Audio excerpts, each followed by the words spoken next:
Basic components of the robot. So these are the different 7 basic components of the robot: end effector, manipulator, actuator, controller, processor, software and sensors.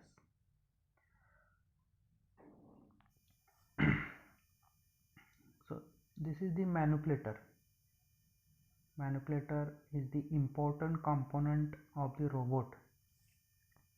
So it is simply combination of mechanical linkages, 4 mechanical linkages: base, upper arm, forearm and wrist or end effector.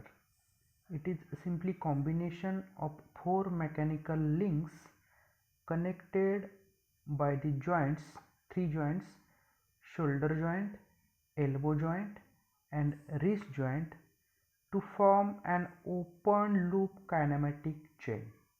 Okay, so this is the concept of manipulator. Manipulator means it is combination of 4 mechanical links and 3 joint. Basic difference between humanoid and industrial robot is that industrial robot looks like as a human hand, okay, and all walking robots or humanoids are different and industrial robot is different.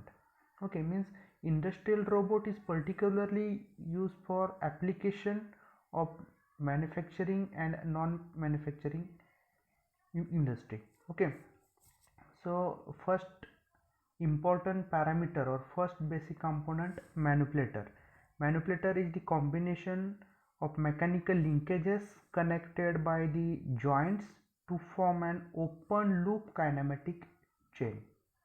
Okay, so we will discuss all basic components one by one. Basic component of robot: end effector. So this video shows end effector, exactly working of end effector. Okay, or we already discussed in previous slide or previous video what is particularly application of end effector. End effector is nothing but hand of robot which is directly connected to last joint. Okay, means an end effector is the device that attached to the wrist joint or that attached to last joint of the robot. So the end effector is the part that connected to last joint of manipulator. The end effector is the hand of robot, means end effector act as a hand of the robot. So there are different types of end effectors according to their construction and working. There are different types of end effectors involved in robotics, means mechanical grippers like cam actuated or screw actuated, gear and rack and pinion actuated, then vacuum cups. Okay, so these are the different types. Or magnetic gripper means use of electromagnetic induction or electromagnetic principle for gripping, means all end effectors act as a hand of robot which is directly connected to last joint. So grippers are the end effectors used to grasp the end or grasp and hold the object, means tools are end effector designed to perform the work in the part of rather than gripping as well as grasping. So mechanical grippers is used to the uh, fixed or different fixed fingers like 2 fingers, 3 fingers according to construction. Okay, then second basic components or second basic component is the actuator. So the actuators are the drives or peripheral drives used to actuate the joints. The basic function of actuator: to actuate all joints of the robot, means actuator actuates all joints of the robot. They are the muscles of the manipulator or they are the muscles of the joint. Okay, means actuator act as the muscles of the robot. So there are different types of actuators like servo motors, stepper motor, pneumatic cylinder, hydraulic cylinders. Okay, so these are the different types of actuator: electric actuator, okay, hydraulic actuator, pneumatic actuator. So these are the different images of actuators. Means actuator act as a muscles of the robot. Then third basic component, controller. The controller receives the instruction from the processor of the computer and controls the motions of the actuators. This is the basic function of the controller. Means to receive the signals from the processor of computer and control the motions of actuator. So basically there are two functions of the controller: store the position and sequence of the operation, and second, permit the robot to be interface, robot controller. Then fourth component, sensors. Sensor act as an eye of the robot. This is important basic component of the robot. The sensors are used to collect the information about the status of manipulator and end effector. The basic function of sensor to sense all environmental parameters like temperature, humidity, then status of the manipulator and light. Okay, means to sense all environmental parameter, okay, and receive the signals, or sensors are used for collecting information, means collecting environmental information. There are different types of sensors used in robotics like position sensors, velocity sensors, tactile sensors, proximity sensors, infrared means IR sensors. Okay, so these are the different types of sensors used in robotics. Then next is the fifth basic components, processor. The processor is the brain of the robot. Means processor act as a brain of the robot which calculates the motion of the joint. It sends signals to the controller and receives feedback from the controller. Okay, means processor act as a brain of the computer and it sends signals to the controller and receives feedback from the controller. Sixth, software. Next basic component, software.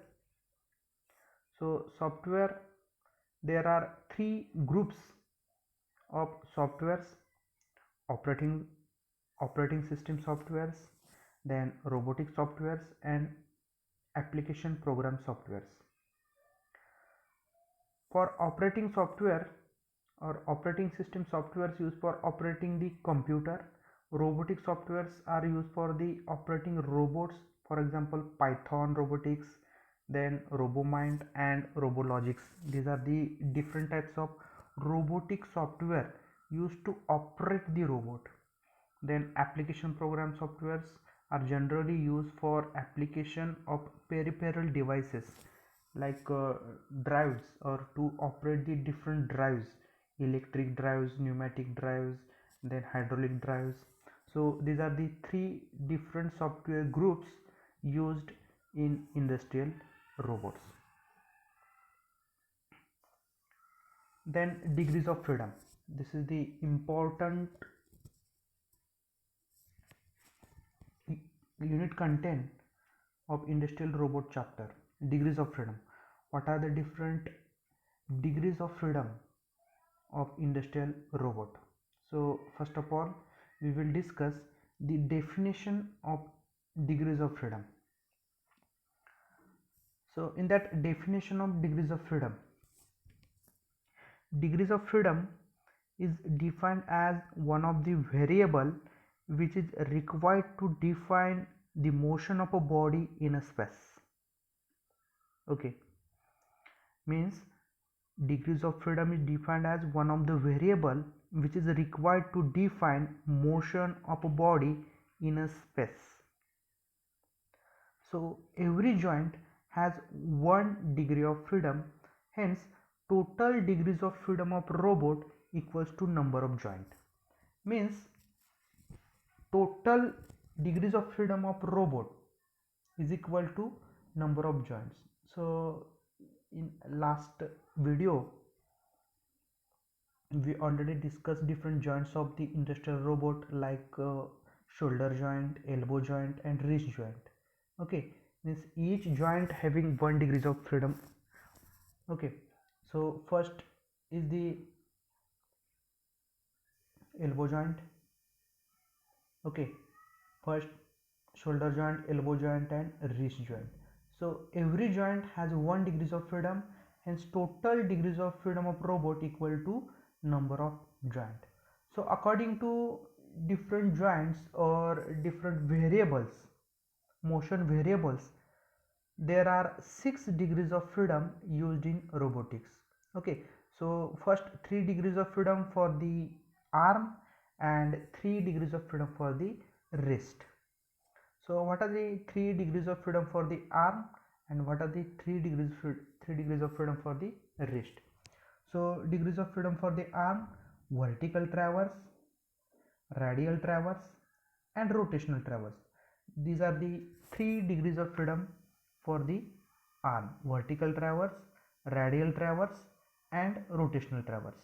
And 3 degrees of freedom for the wrist: wrist pitch, wrist yaw and wrist roll. These are the 3 degrees of freedom for the wrist. Wrist is nothing but hand of robot which is directly connected to last joint. Okay, so these are the 6 degrees of freedom for the robot. Okay, vertical traverse, radial traverse and rotational traverse.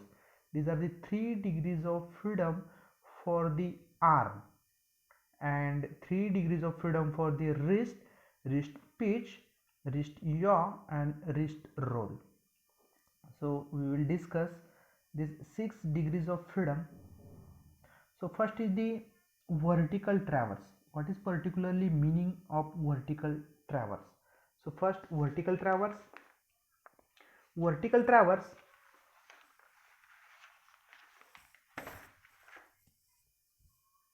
it is the upward and downward. This is the vertical traverse. Upward and downward movement of arm. This movement allows the robots to cover height during operation. Means upward and downward movement of robot arm. It covers height during operation, or it allows different movements, upward and downward movements, and it covers height during operation. Means upward and downward movement of robot arm is known as vertical traverse. Then second one is the radial traverse. Radial traverse. So radial traverse, this is the second radial traverse. Radial traverse is the in and out, in and out, in and out, or inward and outward movement of the arm along the axis. It covers area during operation. Means total volume, work volume during the operation. So radial traverse means inward and outward motion, inward and outward motion of robot wrist along the axis. This is the motion, inward and outward. And vertical traverse means upward and downward motion of arm, and radial traverse means inward and outward motion, vertical inward and outward motion of robot arm. So it covers total area during operation or work volume during operation. Then third degrees of freedom, rotational traverse. Rotational traverse, this is the rotational traverse. Rotational traverse is the rotation. Okay, rotational traverse is the rotation of arm about the vertical axis. This is the vertical axis. Rotation of arm along the vertical axis. It covers angular position about vertical axis. Okay, it covers angular position about the vertical axis. Okay, so these are the 3 degrees of freedom of the robot: vertical traverse, radial traverse and rotational traverse.